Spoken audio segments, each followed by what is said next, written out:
नमस्कार, देवभूमि चैनल में आपका स्वागत है। आज के इस वीडियो में हम सुनेंगे श्रावण मास महात्म्य का 23वां अध्याय।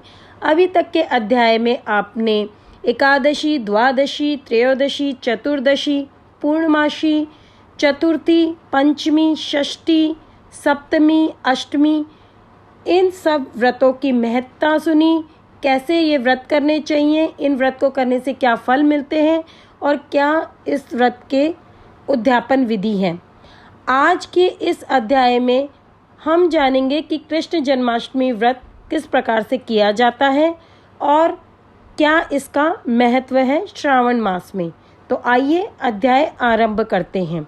ईश्वर बोले, हे सनत कुमार, श्रावण मास में कृष्ण पक्ष की अष्टमी को वृष के चंद्रमा में अर्धरात्रि में इस प्रकार के शुभ योग में देवकी ने वसुदेव से श्री कृष्ण को जन्म दिया।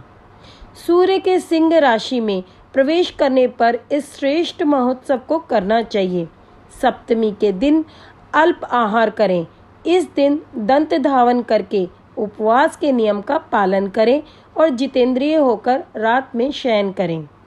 भारत के पश्चिमी देशों में युग आदि तिथि के अनुसार मास का नामकरण होता है, इसीलिए श्रावण कृष्ण अष्टमी को भाद्रपद अष्टमी समझना चाहिए। जो मनुष्य केवल उपवास के द्वारा कृष्ण जन्माष्टमी का दिन व्यतीत करता है, वह 7 जन्मों में किए गए पापों से मुक्त हो जाता है, इसमें संदेह नहीं है। पापों से मुक्त होकर गुणों के साथ जो वास होता है, उसी को सभी भोगों से रहित उपवास जानना चाहिए। अष्टमी के दिन नदी आदि के निर्मल जल में तिलों से स्नान करके किसी उत्तम स्थान में देवकी का सुंदर सूतिका गृह बनाना चाहिए, जो अनेक वर्ण के वस्त्रों, कलशों, फलों, पुष्पों तथा दीपों से सुशोभित हो और चंदन तथा अगरू से सुवासित हो। उसमें हरिवंश पुराण के अनुसार गोकुल लीला की रचना करें और उसे बाजों की ध्वनियों तथा नृत्य गीत आदि मंगलों से सदा युक्त रखें। उस गृह के मध्य में षष्ठी देवी की प्रतिमा सहित सुवर्ण, चांदी, ताम्र, पीतल, मिट्टी, काष्ठ अथवा मणि की अनेक रंगों से लिखी हुई श्री कृष्ण की प्रतिमा स्थापित करें। वहां 8 शल्य वाले पर्यंक पलंग के ऊपर सभी शुभ लक्षणों से संपन्न प्रसूदावस्था वाली देवी की मूर्ति रखकर उन सबको एक मंच पर स्थापित करें और उस पर्यंक में स्तनपान कराते हुए सुप्त बाल रूप श्री कृष्ण को भी स्थापित करें।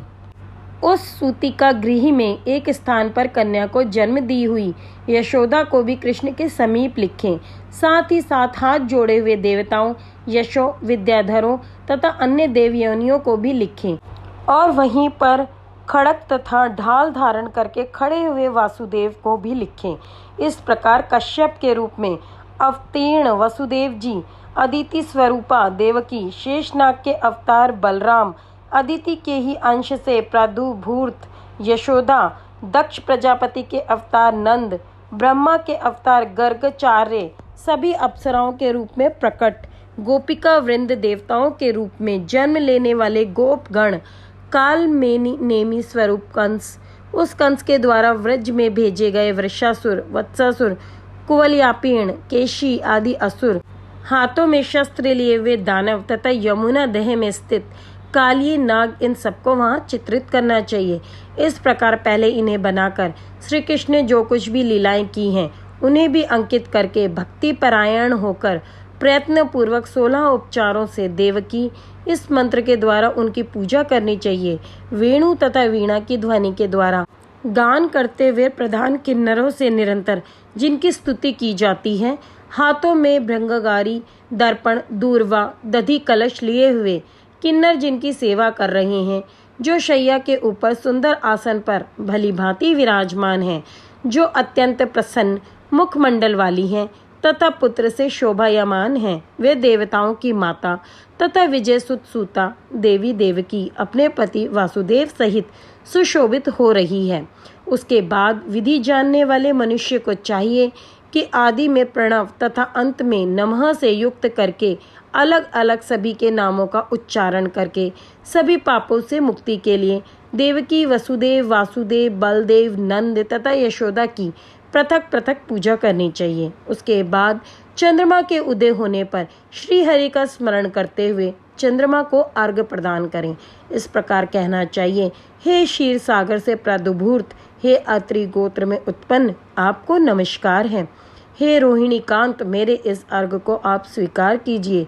देवकी के साथ वासुदेव, नंद के साथ यशोदा, रोहिणी के साथ चंद्रमा और श्री कृष्ण के साथ बलराम की विधिवत पूजा करके मनुष्य कौन सी परम दुर्लभ वस्तु को नहीं प्राप्त कर सकता। कृष्ण जन्म अष्टमी का व्रत 1 करोड़ एकादशी व्रत के समान होता है। इस प्रकार से उस रात पूजन करके प्रातः नवमी तिथि को भगवती का जन्म महोत्सव वैसे ही मानना चाहिए जैसे श्री कृष्ण का हुआ था। उसके बाद भक्ति पूर्वक ब्राह्मणों को भोजन कराना चाहिए और उन्हें जो जो अभिष्ट हो, गौ, धन आदि प्रदान करना चाहिए। उस समय यह कहना चाहिए, श्री कृष्ण मेरे ऊपर प्रसन्न हो। गौ तथा ब्राह्मण का हित करने वाले आप वासुदेव को नमस्कार है। शांति हो, कल्याण हो, ऐसा कहकर उनका विसर्जन कर देना चाहिए। उसके बाद मौन होकर बंधु बांधवों के साथ भोजन करना चाहिए। इस प्रकार जो प्रत्येक वर्ष विधान पूर्वक कृष्ण तथा भगवती का जन्म महोत्सव मनाते हैं, वह यथोक्त फल प्राप्त करता है। उसे पुत्र, संतान, आरोग्य तथा अतुल सौभाग्य प्राप्त होता है। वह इस लोक में धार्मिक बुद्धि वाला होकर मृत्यु के बाद वैकुंठ लोक को जाता है। हे सनत कुमार, अब इसके उद्यापन का वर्णन करूंगा। इसे किसी पुण्य दिन में विधि पूर्वक करें। एक दिन पूर्व 1 बार भोजन करें और रात में हृदय में विष्णु का स्मरण करते हुए शयन करें।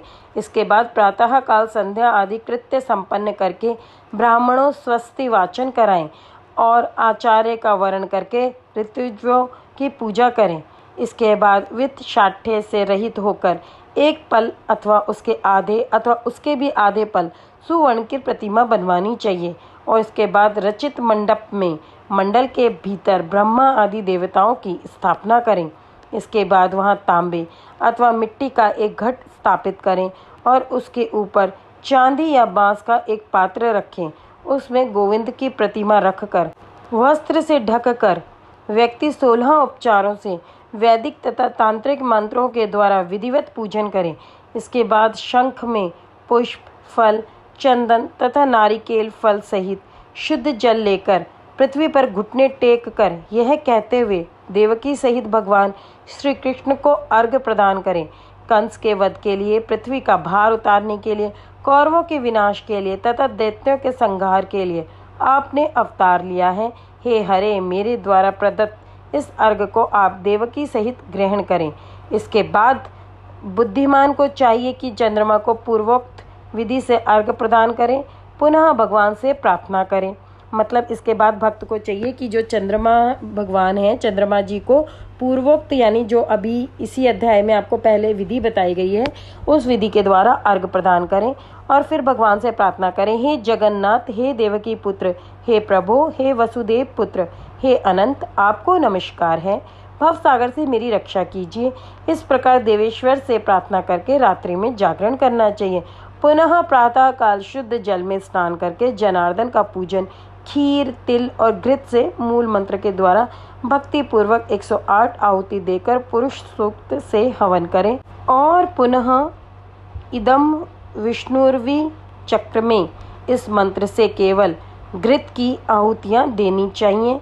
पुनः पूर्ण आहुति देकर तथा होम शेष संपन्न करने के अनंतर आभूषण तथा वस्त्र आदि से आचार्य की पूजा करनी चाहिए। उसके बाद व्रत की संपूर्णता के लिए दूध देने वाली सरल स्वभाव वाली बछड़े से युक्त उत्तम लक्षणों से संपन्न सोने की सींग, चांदी के खुर, कांसे की दोहनी, मोती की पूंछ, ताम्र की पीठ तथा सोने के घंटे से अलंकृत की हुई एक कपिला गौ को वस्त्र से ढककर दक्षिणा सहित दान करना चाहिए। इस प्रकार दान करने से व्रत संपूर्णता को प्राप्त होता है। कपिला गौ के अभाव में अन्य गौ भी दी जा सकती हैं। इसके बाद त्रिद्विजों को यथा योग्य दक्षिणा प्रदान करें। इसके बाद 8 ब्राह्मणों को भोजन कराएं और उन्हें भी दक्षिणा दें। पुनः सावधान होकर जल से परिपूर्ण कलश ब्राह्मणों को प्रदान करें और उनसे आज्ञा लेकर अपने बंधुओं के साथ भोजन करें। हे ब्रह्मपुत्र, इस प्रकार व्रत का उद्यापन कृत्य करने पर वह बुद्धिमान मनुष्य उसी क्षण पाप रहित हो जाता है और पुत्र पौत्र से युक्त तथा धन धान्य से संपन्न होकर बहुत समय तक सुखों का उपभोग कर अंत में वैकुंठ को प्राप्त करता है। इस प्रकार श्री स्कंद पुराण के अंतर्गत ईश्वर सनत कुमार संवाद में श्रावण मास महात्म्य में कृष्ण जन्माष्टमी व्रत कथन नामक 23वां अध्याय यहाँ पर समाप्त होता है। कल हम श्रावण मास महात्म्य का 24वां अध्याय सुनेंगे। वीडियो पसंद आने पर लाइक और शेयर करना ना भूलें और चैनल को सब्सक्राइब करके हमें प्रेरित अवश्य करें ताकि हम आपके लिए और भी अच्छा प्रयास करें, आपके लिए अत्यधिक जानकारी लाने के लिए। ओम नमः शिवाय।